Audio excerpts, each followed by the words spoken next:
Fenêtre sur l'emploi, on termine sur la place des femmes ou des jeunes femmes dans les écoles d'ingénieurs et dans les carrières scientifiques. Trop genrées, trop d'hommes. Et il faut évidemment bien pousser à ce que ces jeunes filles commencent la carrière scientifique. Et on en parle avec vous, Valérie Brusseau. Ravi de vous accueillir. Vous êtes présidente de Elle Bouge. Alors, je précise par ailleurs que c'est une activité complémentaire. Vous êtes ingénieur arts et métiers, responsable R&D chez un équipementier automobile. Vous êtes en première ligne, évidemment, sur tous ces sujets. Qu'est-ce qui se passe? Même si, et j'ai le sentiment que les choses ont un peu bougé, il reste trop peu de femmes encore dans les filières scientifiques. Comment vous l'expliquez d'abord? Alors aujourd'hui, il reste effectivement trop peu de femmes dans les carrières scientifiques et c'est ce que met en évidence la dernière enquête que nous venons de mener avec Elle Bouge et OpinionWay. Enquête où il y a eu 6000 répondantes, près de 4000 femmes en poste dans les secteurs scientifiques en entreprise et 2000 étudiantes. 30% de ces femmes connaissant Elle Bouge. Donc en fait, on est sur une vraie enquête qui montre l'état de la société. Et aujourd'hui, qu'est-ce qui se passe? Il se passe que 82% des femmes aujourd'hui disent avoir été confrontées à des stéréotypes de genre durant leur carrière. Enfin, durant leurs études plutôt. Mais ça veut dire qu'on démarre bien avant l'entrée en école d'ingénieur. On démarre bien avant. C'est dès le collège. C'est ça, c'est dès le collège, voire plus tôt, dès l'école primaire. Donc qu'est-ce qu'on fait avec Elle Bouge? Elle Bouge, c'est une association qui a été créée il y a une vingtaine d'années et qui vise à faire découvrir aux filles les métiers de la tech, de la techno, de manière à susciter des vocations et faire en sorte qu'elles embrassent ces carrières d'ingénieurs ou de techniciennes et elles rejoignent l'industrie où actuellement il n'y a que 30% de femmes. Stéréotype de genre, 44% selon le sondage OpinionWay ont entendu qu'elles étaient, les femmes, donc moins compétentes que les garçons en mathématiques. Enfin, il faut faire tomber les clichés. Enfin, les filles sont très brillantes en maths aussi. Alors, les filles sont tout à fait brillantes en maths. Voire plus, si on a envie de dire. Brillantes qu'en maths. Par contre, elles doivent faire face à un syndrome qui est le syndrome de l'imposteur. Alors, ce syndrome de l'imposteur, c'est quoi? C'est un phénomène psychologique qui fait que des personnes, bien que compétentes, doutent d'elles-mêmes et n'osent pas, et doutent de leur capacité et de leur succès. Ce syndrome de l'imposteur, pour les filles en sciences, il a augmenté par 2 facteurs. Le premier facteur, c'est un manque de représentation de rôle féminin.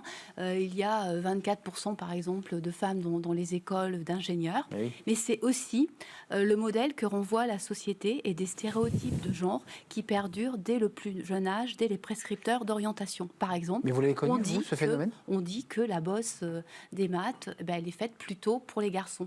Oui, j'ai connu ce phénomène. Moi, je suis d'une génération où il y avait de l'ordre de 5% de filles dans les écoles d'ingénieurs. Aujourd'hui, elles sont 24%. Et effectivement, ces stéréotypes de genre, les prescripteurs d'orientation, que sont les parents, les amis et tout le cercle, mais aussi les enseignants. Il ne faut pas oublier le personnel enseignant, puisqu'aujourd'hui, il est démontré que, sans le vouloir évidemment, les professeurs ne vont pas enseigner la physique ou les maths de la même manière aux petites filles et aux petits garçons. C'est pour ça qu'avec Elle Bouge, nous intervenons dès la primaire, dès le CE2, où on vient parler dans la classe, on vient déconstruire ces stéréotypes, on apprend à la classe qu'il n'y a pas de métier de fille, il n'y a pas de métier de garçon, il y a des métiers tout court, de manière à encourager les petites filles à aller chercher le potentiel en maths et en physique. Valérie, vous nous dites un truc qui est une bombe, vous dites on n'enseigne pas de la même manière, c'est-à-dire qu'il y a une sorte de biais inconscient. Il y a un biais inconscient, stéréotype de genre. Et c'est pour cela, d'ailleurs, que fort des résultats de cette enquête, Elle Bouge fait 4 recommandations.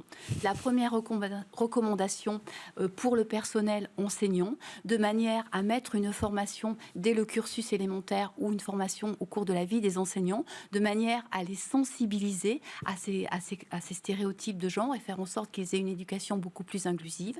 La deuxième mesure s'adresse au gouvernement, faire une journée nationale autour des stéréotypes, de manière à sensibiliser tous les prescripteurs d'orientation. Clairement. La troisième, c'est pour les écoles d'ingénieurs, de manière à favoriser le nombre de filles et de garçons qui entrent dans les écoles d'ingénieurs. un numerus clausus, Non, à l'instar de ce qui se fait sur la loi, pour ne pas dire quota. la loi Rixin, pour ne pas dire quota. Et le dernier, à l'attention des entreprises, on parle de formation obligatoire à la sécurité. Nous demandons une formation obligatoire au genre, à la responsabilité sociale d'entreprise, à tous les niveaux de l'entreprise, de manière à ce que celle-ci soit plus inclusive. Et d'ailleurs, pour l'entreprise, il y a un vrai enjeu d'efficacité collective, puisqu'il y a des études autour du management inclusif qui disent que dès lors qu'il y a un minimum de 20% de femmes, l'efficacité collective du groupe, on est augmenté de 40%. Et on ne parle pas de l'informatique, on n'a plus le temps, mais la manière dont on va construire un algorithme ne se construit pas pareil quand on travaille avec un homme et une femme ou qu'avec que des hommes pour faire un algo. Merci Valérie Brusseau. Merci de nous avoir partagé votre passion, parce qu'il y a une vraie passion, un engagement fort de votre part et de toute l'équipe de Elle Bouge, avec ce sondage qui est sorti il y a quelques jours, en septembre dernier, à découvrir évidemment sur le site Elle Bouge. Et puis allez-y, engagez-vous, poussez vos enfants à s'engager dans les carrières scientifiques. Merci à vous Valérie Brusseau, et vous êtes vous-même un responsable R&D d'un équipementier automobile. Merci à vous, merci à vous et de votre fidélité, merci à toute l'équipe, merci à Xavier à la réalisation, merci à Thibaut au son, et merci à Nicolas Juchat qui me brûle l'oreille. Nous sommes très en retard. Je vous dis à très bientôt. Bye bye.